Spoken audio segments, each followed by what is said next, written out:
Welcome back to NiLu at Night. It is Wednesday at 8 o'clock and I'm so happy to be back. So I was just saying, look, it's been a minute and I've gotten a little blonder.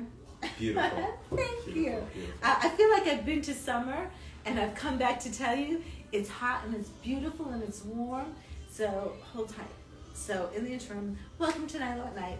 We are the behind the scenes of all of the folks that we meet at NiLu, that the makers, the artists, the thought leaders, the friends, the folks, the freaks, that everybody in between that we meet and that we want to bring to you so that you can meet them and they can engage, they can inspire, they can inform, and do all the things. So tonight will not disappoint because we have with us Richard Pelzer II.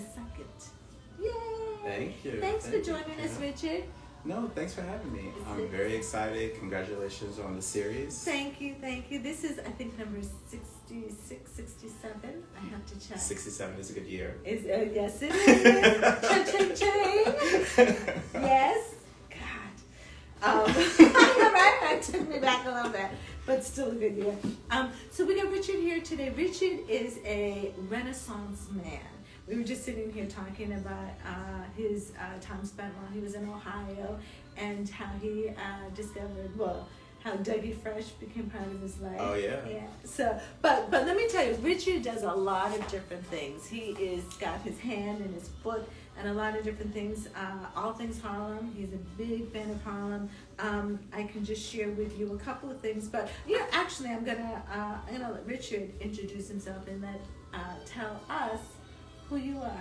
Thank you, Katrina. My name is Richard E. Pelzer II. The E is for what? Edward. So I'm a double king. King Richard, King Edward. Ooh, not a double king. I like that. That sounds like a good belt, right?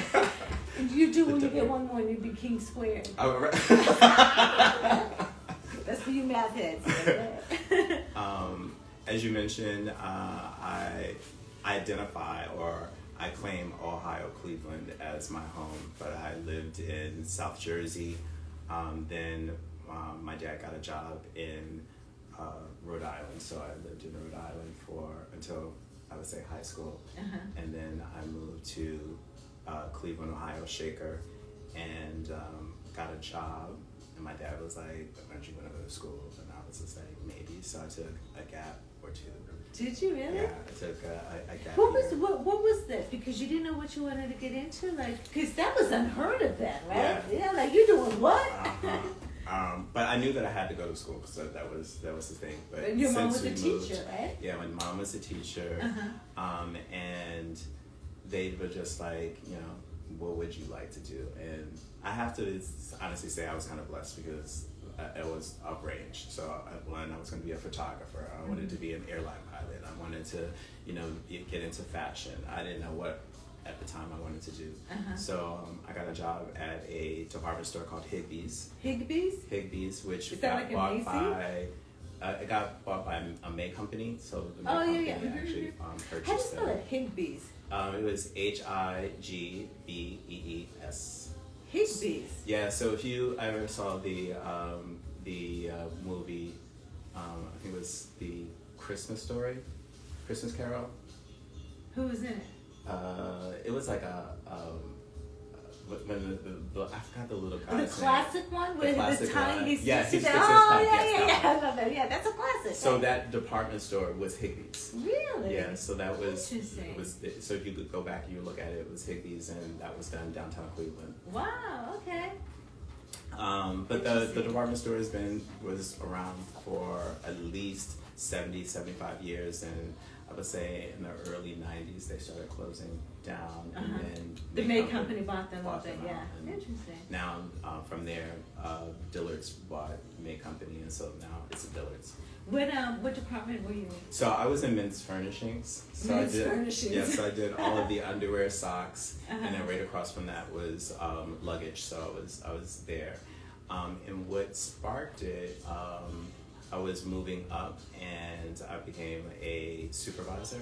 And from a supervisor, there was a manager's position, and you couldn't tell me I wasn't going to get it. Right. And they hired outside, and I was really disappointed. And I actually talked to my boss, and she just told me since I didn't have a degree that was the reason I didn't get it. Mm-hmm. So at that time I was like, okay, I'm ready to go back to school. Right. So, You saw like what? Yeah. Interesting, the glass ceiling and how long was. So you went to school, you studied art history, business management, yeah, which is definitely a left side, right side kind of complete. I did. And at Ohio State? At Kent State. I went to Kent State University. May 4th is actually coming up, so if you're familiar with May 4th, that's when the infamous. Yes. Yeah, okay. So the students were actually, shot, and so do they do something on campus every year? Yeah, and the year I was there was like around the 25th commemoration, so I was there during that time. Which is kind of interesting and timely now with all the protests that are going on, right? So, and how it's being handled, and very interesting, very timely. I wonder if any, people will reference that, in history and kind of go I'm back. sure that they will. Yeah. Yep. But so I did that, but I took a fashion course, which was called Fashionomics. Fashionomics, and what they did was every Friday for 2.5 hours, they would bring someone from New York to Ohio or to Kent State to talk to us, and it was me and my friend Stephanie. We're in the back, and it was a name, brag. People would come and just brag about themselves. But there was a fashion photographer. His name was Gordon Monroe, and he said if you were interested in doing something really different, and you wanted to come to New York, you should think about working at a modeling agency. And that was the first time that I ever heard that. Really?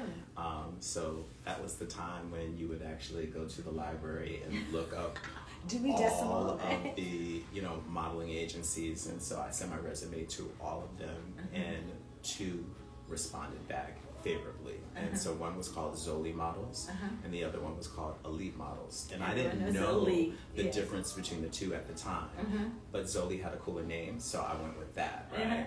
And all of my other friends that were looking for internships, we all drove, and everyone got their internship except for me. Really? So Stephanie, as I said, she went to Henry and Bendel's. My friend Peg, she went to Josie Nattori.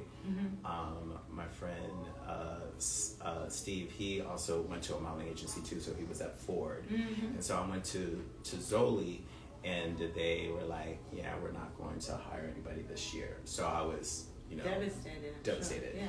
And because I'm sure attached to that was like moving to New York. And then everybody else was coming, so I wanted to actually come too. Right. So I went back, and I called, and it's just, when you just think about how things actually happen, they weren't supposed to happen that way, but they did. So I called, and the person that answered the phone, who was the vice president of Elite at the time, who never answers the phone, I got her on the phone, and I was like, this, and I, laid it out. And so she was just like, you sound really great. I love your energy, but I can't hire you over the phone. I would need to we would need to meet in person. Right. So I told her, I said, I would drive, and I would be there tomorrow. I didn't tell anybody, none of my friends, my mom and dad. I drove my car from Ohio overnight. How long of a drive is that? It's 8.5 hours. Wow. Okay. So I drove all the way to get there at 10 o'clock for my interview. She hired me, and I drove right back. Wow. And I got the job, and so all of my friends came, and people get paid to talk on the phone, and I was like, I could do this. and they got extended for not only the summer. I stayed until the end of the year. Got a little bit of money, and got a chance to work with some models. At the time, they were new faces, but Tyra Banks was on my board, so I got a chance to work with her. Carmen Diaz was on my board. Denise Richards was on the board at that time. So it was really cool, and watching them grow into the people that they are today is actually kind of exciting. And I think that that's where Tyra Banks really got top model from, because everything that she does on the show is what we actually did. The girls would come in, would get them their haircuts, they would go to the photographers, then they would be able to, who gets to stay and who doesn't get to stay. Wow. So based on some real life stuff. So what year was that? So that was in 91. Then I went back to school, got out very quickly. And then I moved back here in 1994. Wow. So in May 2nd would be 30 years. May 2nd, which is counting. So it's actually 30 coming. years, yeah. 30 years. But I lived in Brooklyn for 2 years, and then I moved to Harlem. So I lived in Harlem now longer than I lived anywhere else. Right. Wow. So in the same apartment. Wow, So that rent stabilization stabilized is real. For the first 2 years, I didn't unpack because I didn't think I was going to stay. Really? So what did you think was going to happen? Because I was going to get something bigger, even though my apartment is not small. But Yeah. I was just like, oh, I need a 1-bedroom. I need this. Right. There you are. So it's funny. I got here in '91, and not like you. I think I must have moved like 20 times. Seriously, to the point where one of my sisters was like, she was showing over time like, well, this was a while ago. She was collecting all of our addresses. She's like, Katrina, you got like 20 addresses. I was like, sister had to move a lot. What can I tell you?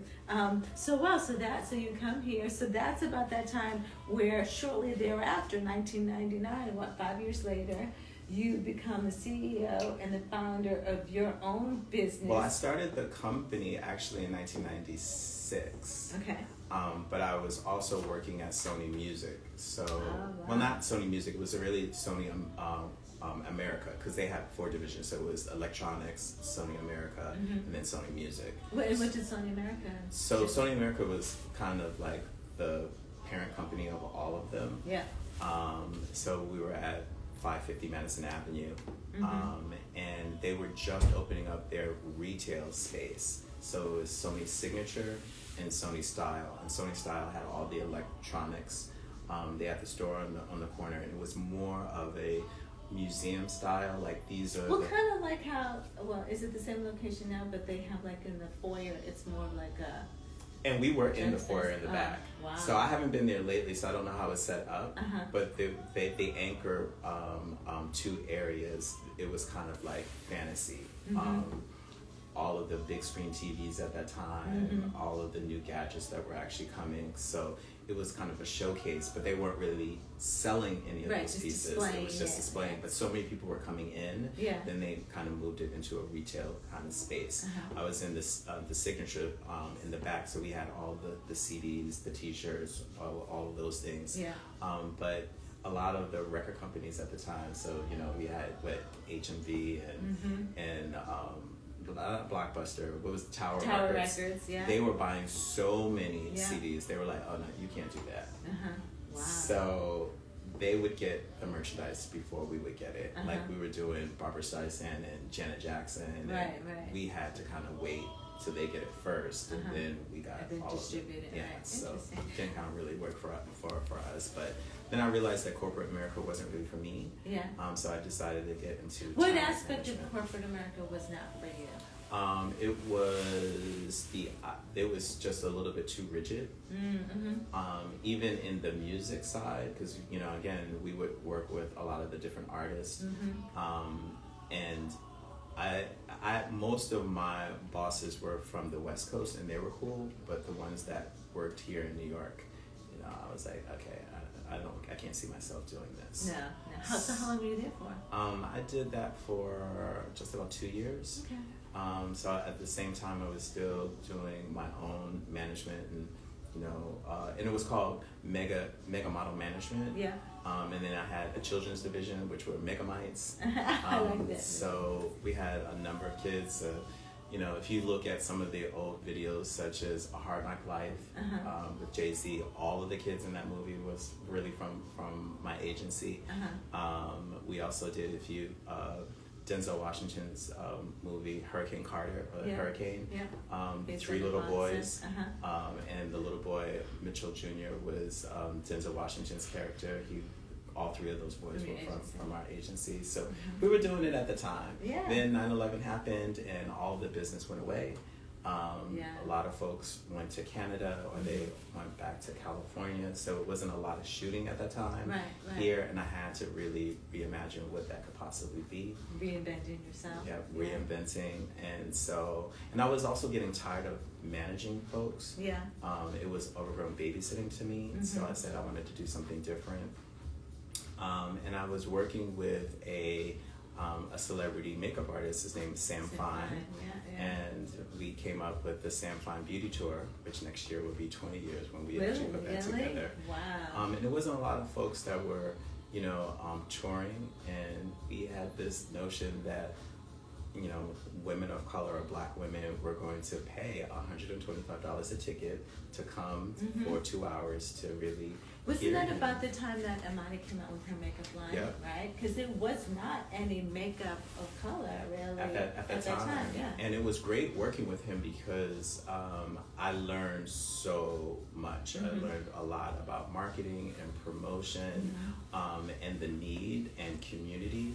So we did 2 types of classes. We did one for professionals, so it was usually in the morning, because there was so many people that wanted to be an assistant. So they were like, "Oh, I want to be an assistant." He didn't really work with a lot of assistants, but it was a way that they would be able to kind of, and that class went much faster. Then we did an evening class for, more, black women, and the class went a little bit slower, but we partnered up with Sephora, which I'm going to share that story. And I love working with them, but there was a big learning curve for me, but they sponsored it. And time that he would actually say something like, use this color, that everybody's writing it down. And the women went straight, bought all of this stuff up, and they would actually give me like, he did these numbers and stuff. And I didn't think about, pre-selling or getting a starter kit. I wasn't thinking anything. Did he create his own makeup line as a result of that? Not of that, but it was really interesting because Sephora at the time, before they got linked up with LVMH, but I didn't know LVMH on Sephora. Yeah, they own them they're right now. taking over the world. But we were talking to the president of Sephora at the time, and they did offer him the line that they actually had, and he turned it down for the simple fact that he always wanted to do a makeup artist with black women in mind. So it wasn't like we're going to add new colors. He really wanted to formulate it. So that deal didn't really work out. Now, needless to say, I was like, oh, we should do this, whatever. But he was very, very focused, and I learned so much also from him too about creating your own and ownership. So I do take my hat off to Mr. Fine. And so that was actually really, really great. But what I was going to say, Sephora actually said to me, like, so Richard, we would love for Sam to kind of go around the store and just share what he actually likes, like his top 10 items. And he his did favorites, his favorites. And he did, and then they gave me a call and they said, yeah, we would like to, give you guys like products for the gift bags. Can you accept a palette? And I didn't know what a palette was. So I said, yeah, I could actually take one now. I live, here in Harlem in a brownstone. It's on the parlor floor, so I have really high ceilings, and it's pretty big, but it's still It's a brownstone now. A brownstone studio apartment. And the guy comes to my house, and he says, yeah, we have this palette for you. And I said, oh, okay. And I'm coming to pick it up, right? And this big old truck,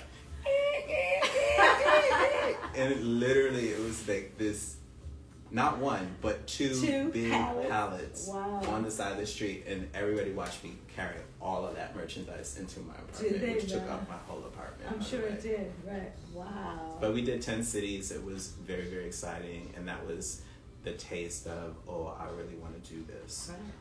Then fast forward in 2013, I had the opportunity to work with Harlem Pride and LGBT faith leaders of African descent, because they were doing an initiative called Many Faces, One Dream with the Small Business Administration.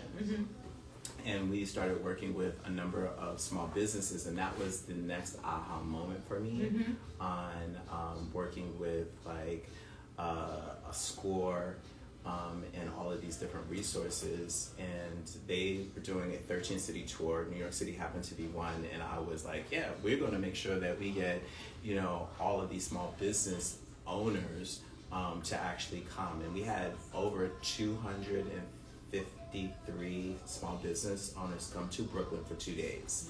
Wow. My fear was, how did you recruit that many? again, just talking to, because so many folks were, asking and saying, hey, we need support. Yeah. And out of that, 20 of them were from Harlem.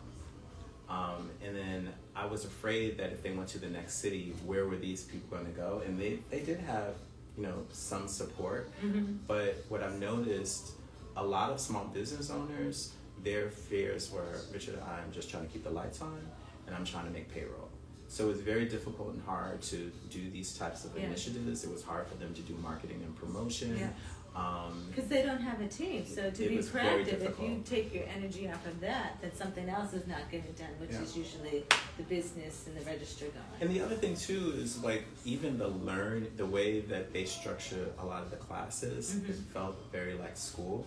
So I'm dealing with a lot of creative people. I didn't like school. I don't like this structure. Right. Everybody's coming in with a suit and tie or whatever. Like, oh, I don't know if I want to do that. Feel uncomfortable. And so we had to kind of figure out another way that we would be able to share the information and meet people where they are. Right. And so I came up with an initiative called Harlem 2020. And the reason that we came up with Harlem 2020 is because there were 20 small businesses, and I encouraged them to hire at least one local person. And so that's where the name came from. I was looking at, it's the vision of Harlem and what we would be able to actually, do. So I did that in 2013, and then started working with a lot of not only small business owners, but I realized there was a lot of nonprofits here in Harlem. I wanted to connect them to the tourists that were still coming in Harlem, because at that time we had the buses that were coming up. They weren't getting off the bus. They didn't even stop the bus. Really. Right. So, they didn't even stop the bus.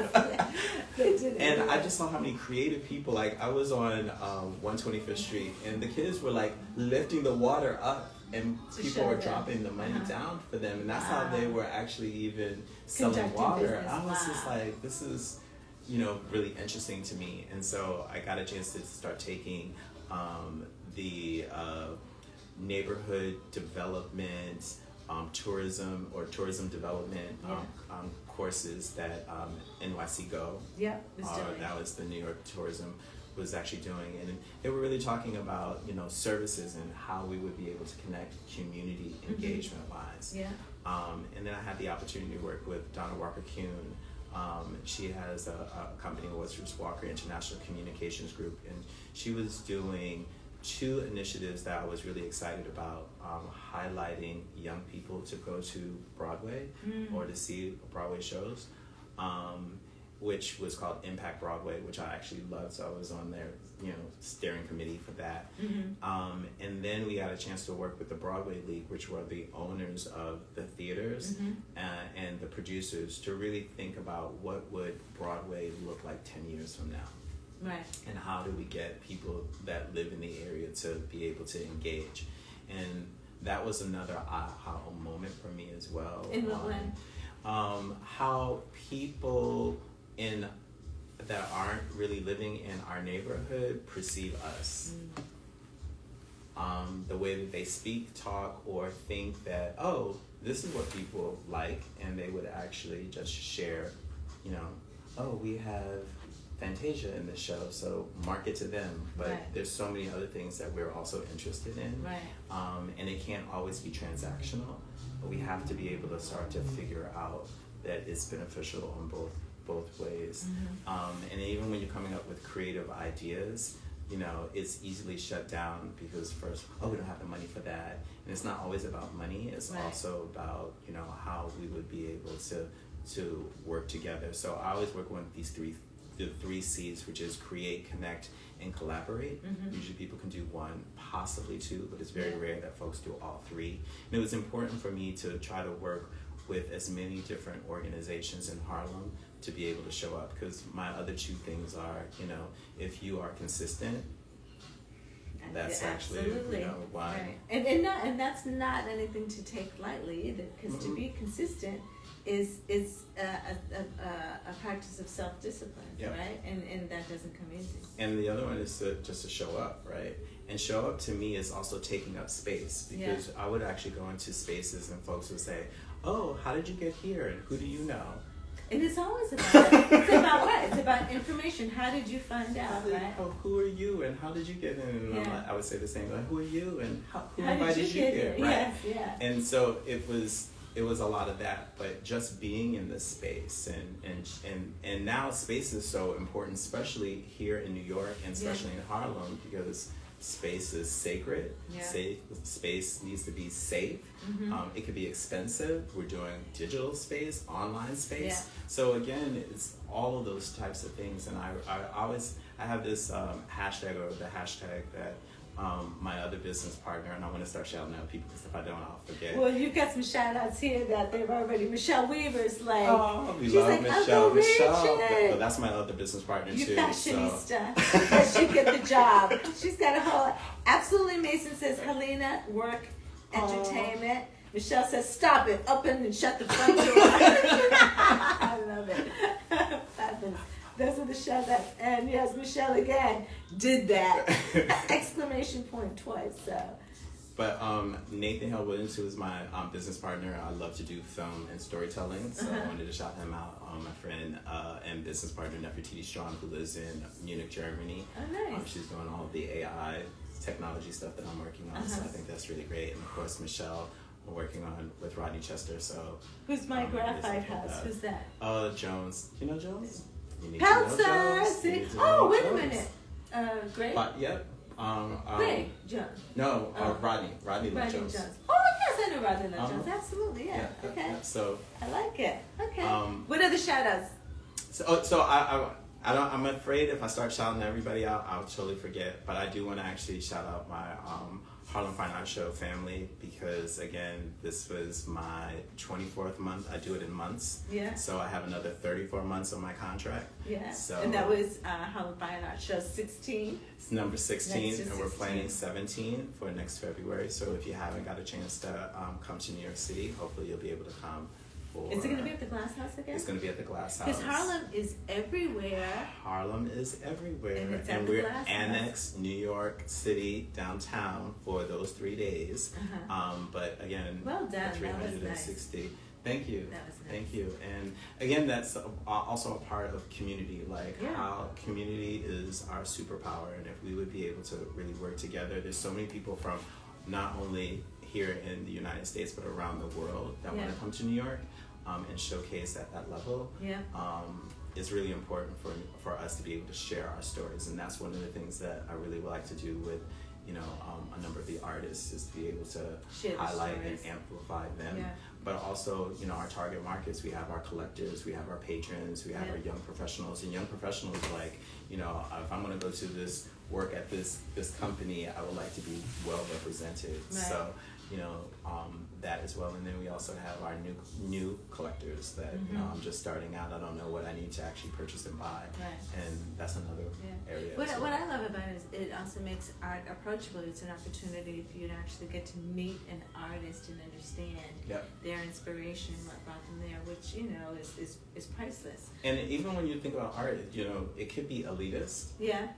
But the art approach really is art appreciation. So again, it doesn't have to be. It doesn't have to be. And that's why I like what the Harlem Fine Arts Show does. Art Crawl Harlem.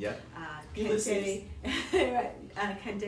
Like I like it, but art should be. It's everywhere, and it should be approachable. And and people get so intimidated by it. Like, buy whatever you like. It doesn't have to cost you, your mortgage. You could just buy whatever you like. Tell us before we leave a little bit about your involvement in New York Design, which is coming up in May. So New York Design Week, believe it or not, I have been working with New York Design Week from the beginning for 12 years, or going on 13 years. When I look at Christine Quinn, who started the program, she was like, design, again, is like everywhere, and we were doing all design.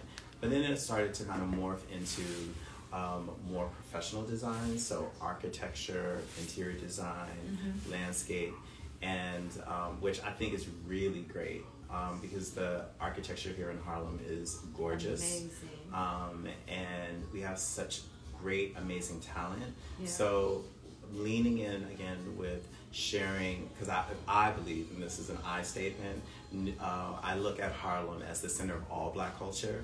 So if that's the case, and people are coming here, this is a great way for us to be able to elevate. So working with New York by Design, I wanted to be able to see if we would be able to create a Harlem design district. Yeah. And so this year on Sunday, May the 19th, we're going to be here in Harlem for one day, even though we're celebrating from the 16th to the 23rd, and hopefully next year we'll be able to do the whole week. Yeah.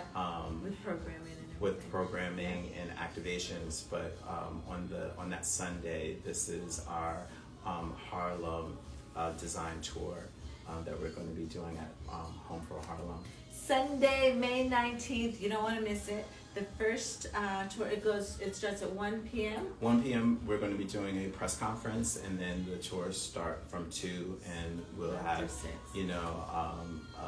walking tours, self-guided tours. We'll have a map that we're actually working with Inspired Magazine, which I'm very excited, and the whole team there. Thank you very much. Yeah. I have to shout out Miss Eileen Shaw, who's the executive director of NYC by Design. She tapped me to be on their steering committee, and I wanted to say thank you very much for that opportunity. And I'm representing Harlem, and I want to do my best job.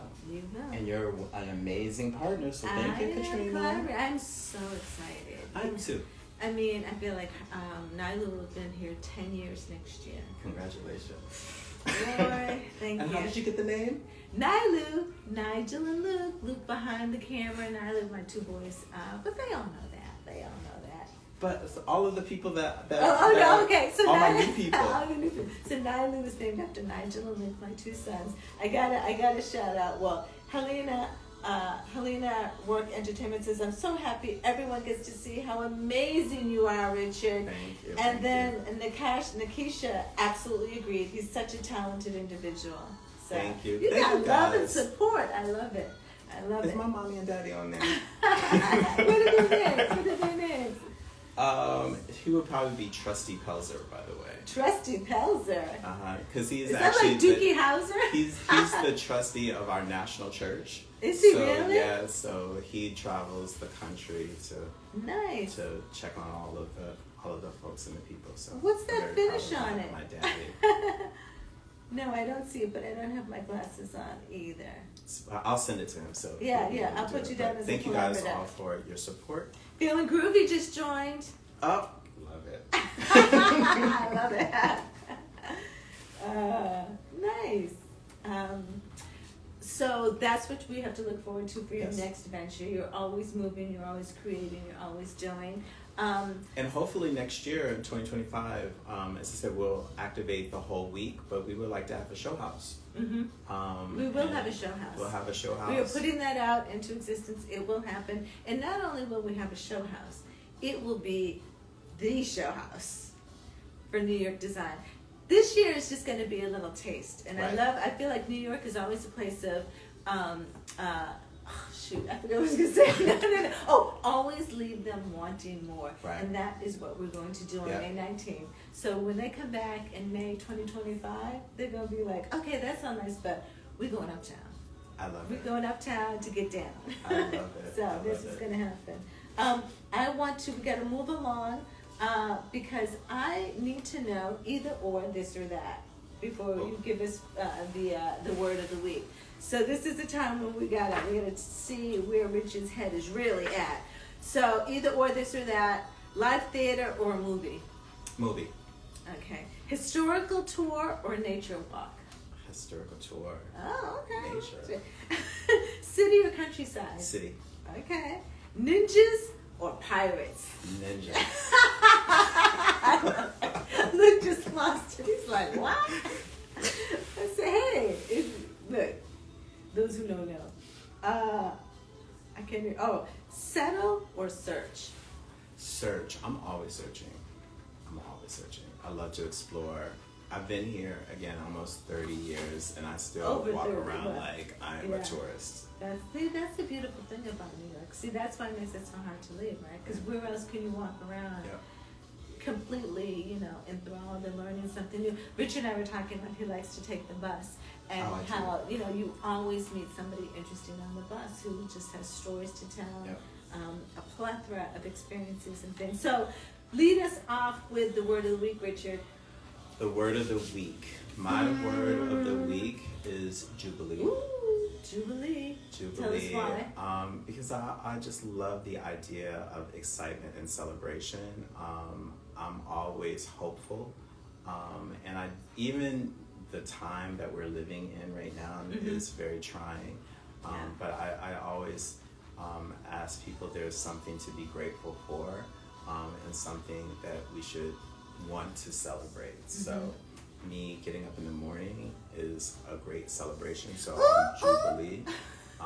Even when the sun isn't shining, you know, the idea of cleaning or watering, I think, is really important as well. And even snow, like even if you just needed a time to stay in and stay put, I think that there is a reason. So Jubilee is my word. I love it. Thank you. You've got such a nice, calming, grounded, you. I could, as aura a number of people say that I can be, bada too. You know, you don't want the smoke, but you said bada right? too. Bada. Wait, you said bada. Like bada swing. I remember you just literally used to say that. But I, as a talent manager, I never knew if I needed to bring the room up or if I needed to bring the room down. Right. The idea is to be as even keel as possible. I like that. I do. My sister happens to have 4 boys, and I live by myself. So needless to say, and we were driving back to Ohio, and when I say it was, and she was just driving like it was nothing. I'm like, do you hear that? And she's like, I don't hear anything. And I'm just like, wow. So just me being in my space is different. But when I go into her space, it's like, it's different. Really Jubilee. It's really Jubilee. Yeah, I like that. Is celebrating. That is very Jubilee. I can use that, right? What the Jubilee is going on here? I like that. Before we go, I just noticed your hat. Can you share where that came from? Yes. What so I love working with a number of different community partners. So this is from Afro-Latina Jazz Ensemble. Oh, nice. So this is their hat. And I got a chance to purchase the very first one. So look at you being all special. A new design for them, and they did a press conference, and they were like, who would like to put on the hat? I happened to win, so. Nice. All right, I see you. So a shout out to Miss Diane Thompson. Thank you, Diane. We're out of time. It went by quickly. Thank you. No, thank you, Richard. This was actually really wonderful. I was a little nervous, believe it or not. Could you tell? I'm always behind the scenes, so I'm not always in front. I'm always pushing people. Well, I would like to think of myself as the kingmaker, Hence, that's why you chose that whole ninja thing. You're like, ninja too quick. You guys, we will see you May 19th, Uptown in Harlem. NiLu will be a spot, as well as all along Lenox Avenue. But go to newyorkdesign.com. .org, and you can check out all the festivities because it is for 10 days. It is throughout the 5 boroughs, and there's some really cool stuff for you guys to check out. So shut the front and the back door and come back next week because we are back. Thanks. Have a good night, guys. Yay!